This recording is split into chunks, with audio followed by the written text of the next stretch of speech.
அப்படி இன்னொரு மேட்ச்ல ஏன்பா தெறிக்க விட்டுட்டீங்களா? டாஸ்ன்னு வெஸ்ட் இண்டீஸ் ஃபர்ஸ்ட் பேட்டிங் பண்ணி ஹோப் 32, சேஸ் 40, ஹிட்மயர் 27 அவுட் ஆக கேம் நம்ம கண்ட்ரோல் வந்துச்சு. அடுத்து தாங்க வந்தாங்க இந்த ராமன் பவுலு ஜேசன் ஹோல்டரும் போட்டு இந்திய பவுலர் பாந்து விட்டாங்க. Rovman Powell 34 run, Jason Holder 35 அடிச்சு 195 ரன்னுங்க. 196 ரன் அடிச்சா இந்தியா வெற்றி. சஞ்சு சாம்சன் அபிஷேக் சர்மா நல்ல ஒரு ஸ்டார்ட் பண்ணியிருந்தாங்க. பாத்தீங்கன்னா அபிஷேக் சர்மா 10 ரன்ல அவுட். அடுத்து வந்து இஷான் கிஷன் ஒரு 2 4 அடிச்சு அவரு அவுட் ஆக. அடுத்து வந்து ஸ்கை 18 ரன்ல அவுட். ஒரு முனையில 6-4 விளாசி சஞ்சு சாம்சன் 50 அடிச்சாரு.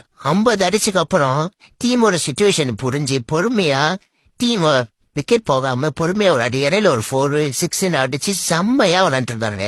அடுத்து வந்து இடையில வந்து திலக்கு ஒரு உக்கமான ஒரு கேமியா 15 பால் 27 ரன் அடிச்சு அவரும் அவுட் ஆகிட்டாரு.